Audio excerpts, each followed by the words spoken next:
Scorpio, hello and welcome, or welcome back to the channel. I'm Jen with Bohemian Path Tarot, and today we're doing October readings.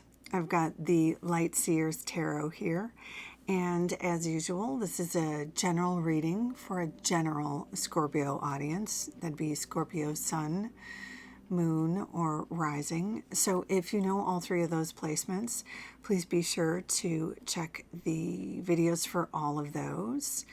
And of course, this might really resonate with you this month. It might resonate a little bit later in the month because it might be predictive, so it might kick in a little bit later. Or it might just resonate a little bit. And so just take what resonates and leave the rest, okay? Thank you so much. And now I'm going to go ahead and give the deck a really good shuffle for you. I fast forward over the shuffling part just because I don't like to chit-chat over the shuffle. I like to really focus for you. So I will go ahead and do that, and I will meet you on the other side of the shuffle for your reading. See you there.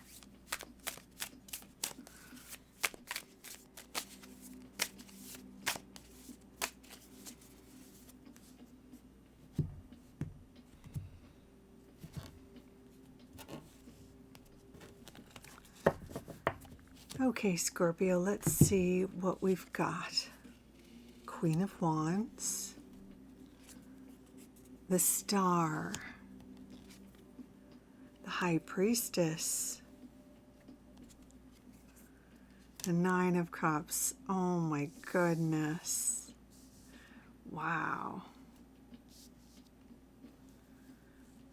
Okay. So first of all, Libra also got the Nine of Cups and the Queen of Wands. So the two of you might have some destiny intermingled. So you might want to have some tea or wine and chat it out. But this is amazing. This is an amazing, astonishing reading right here. So let's get into it. First of all, the Nine of Cups is wish fulfillment. Like this is, I read this particular card as your main energy for the month. And this is wish fulfillment. This is such a bright card. Something really wonderful coming to fruition. Something you had hoped for. Something you had been working to manifest. Something you had been putting energy towards, taking step towards as well. It's not just like out of the blue. It's, you know, something you'd been, you know, working towards and manifesting towards, and taking step towards and leaving space for. So that's delightful. It's, you know, cups have to do with your sense of satisfaction, your sense of validation, your feeling of kind of connection, right? Your sort of emotional fulfillment. And usually it's connected or in connection with your relationships or your kind of feeling of belonging to a tribe or a family or, you know, your sense of belonging, your satisfaction in connection with belonging to a place or a people or a tribe. And just the life fulfillment, the fulfillment that comes from that. And you know, so much of our fulfillment in life comes from participating in it, right? Like you don't, like even if you, even to win a lottery ticket, even to win the lottery, you like have to go down to the drugstore or the bodega or whatever it is and buy a ticket. Like you have to participate. To win a cakewalk, you have to go to the, you know, church picnic or the school fair or whatever and participate. You have to belong to a community in order to, you know, win things, even when it seems like winning. You have to participate in life. So part of the Nine of Cups is participation. So in participating in life, you get this big wish fulfillment. So that's a part of it. This is a participation prize, if you will. But it's something that you've wanted. It's something that makes you feel fulfilled. It's something that, it gives you this big, look at the central character. Here we go. So the central character is leaping for joy. We also see the little treasure chest down here, as if she's just won, a treasure. And maybe you don't win the lottery in October. That would be, wonderful, but not entirely likely. But something that you've been hoping for, something that you've been leaving space for, something that you've been working towards and making and taking step towards is likely to come to fruition in October, and you have earned it.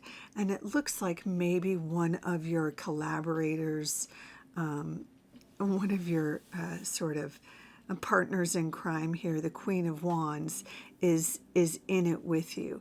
Now, it could be that this could be an agent or a mentor or a boss, but she feels more like a collaborator, friend, colleague, maybe even a sister, something like that. This would be someone who's very creative. Wands are typically associated with the arts, like song, dance, writing, comedy, something like that.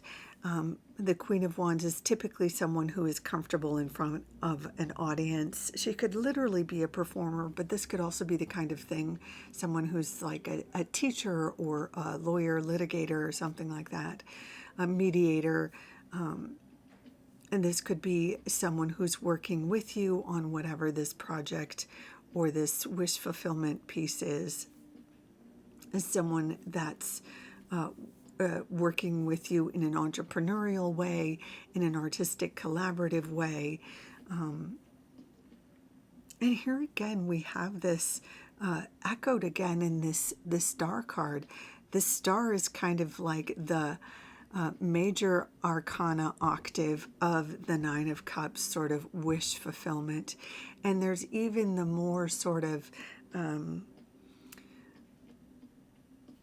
with the star, the kind of more even almost a fame piece that comes with it, like being a star.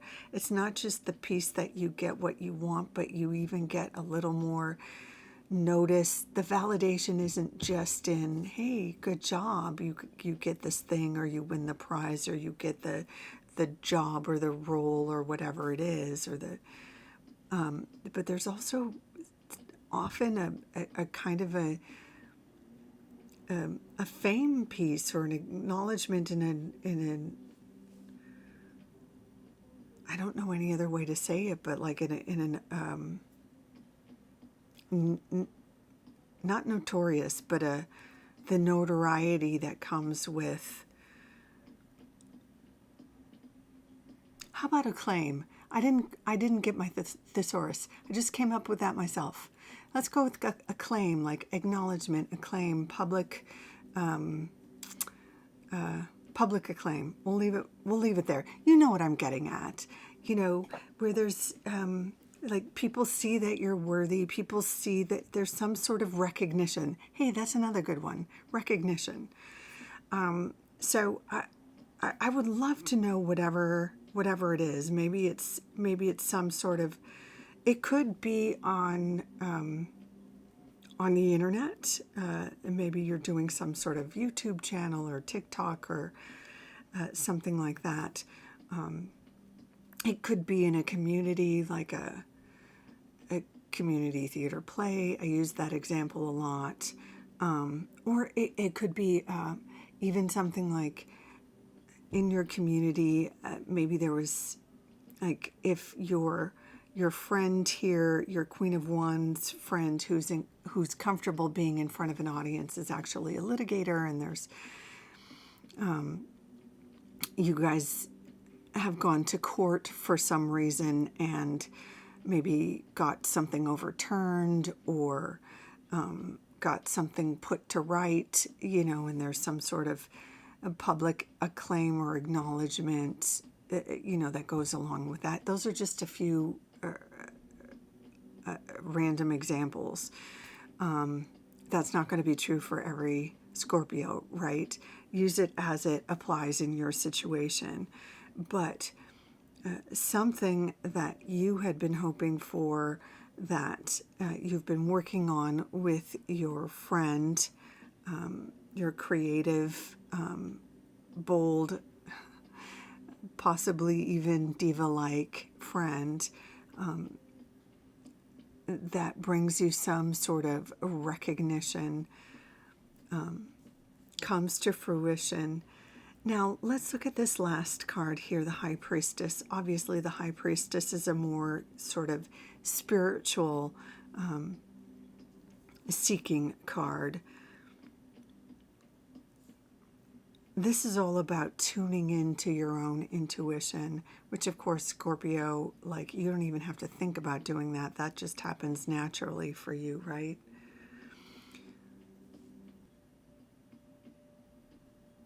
This could be associated with what you're doing with this card. It could be what you're setting up with your friend, or what this acclaim has to do with. You're setting up a YouTube channel about spirituality, about yoga, Reiki, astrology. That would go along with the star card really well. Something along those lines, some sort of a healing practice, something like that. For some of you, it's likely that, these pieces are all connected. It's also possible that for some of you, this is a more solitary practice. This becomes a more solitary journey. That moving in closer to your birthday, that you get really tuned in and really reflective, and really sense a need for some spiritual attunements. It's like spiritual adjustments. It looks like maybe some of you might be going on a retreat, or going like to a school, attending a class, or just getting a sort of like an adjustment, like a spiritual adjustment, or just educating yourself.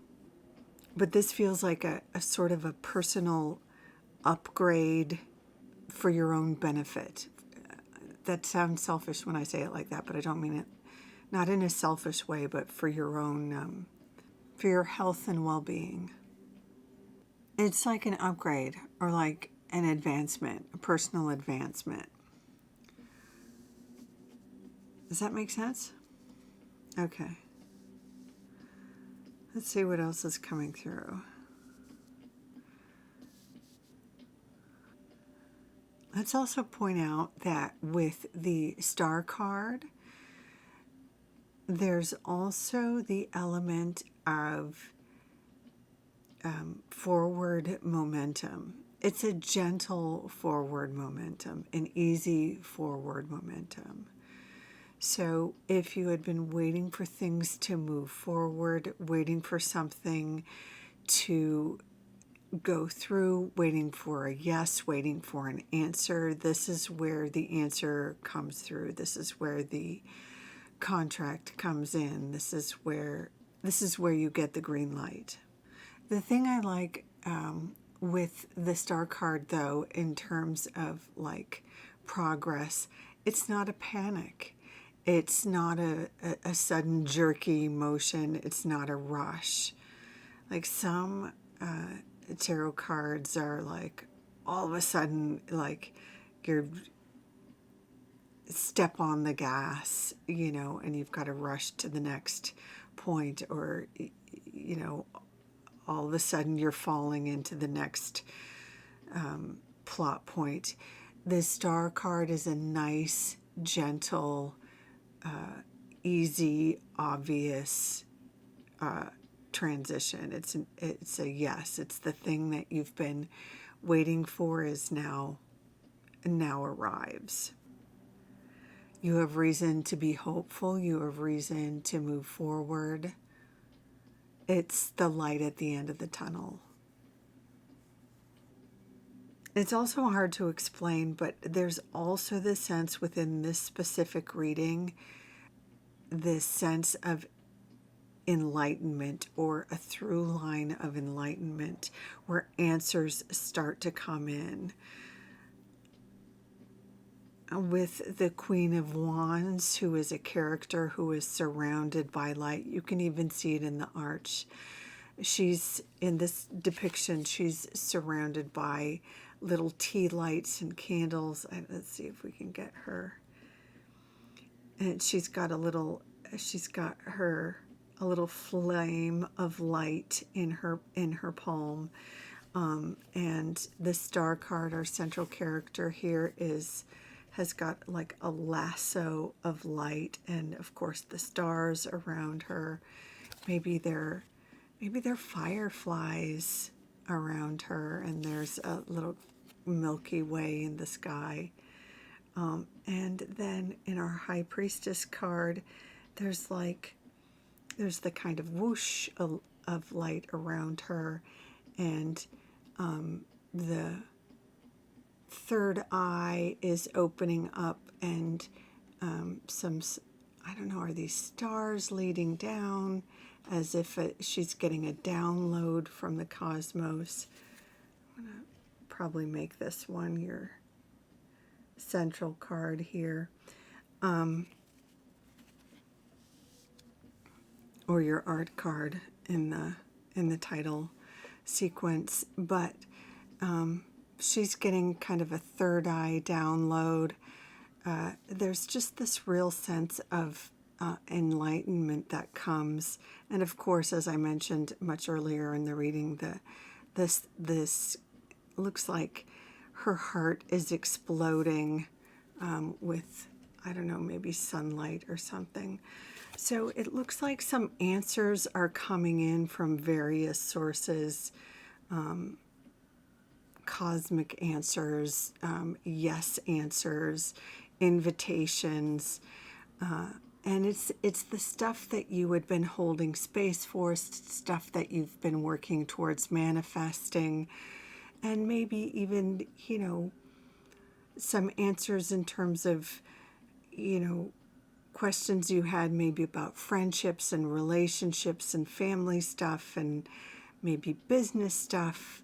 You know, it just looks like you're getting answers, and some of the answers are yeses to invitations and to queries and to maybe resumes you put out there, and some of them are just like the answers to whatever happened to, or what if I try to go this way, you know, just some of life's big questions, some of life's small questions, some relationship questions.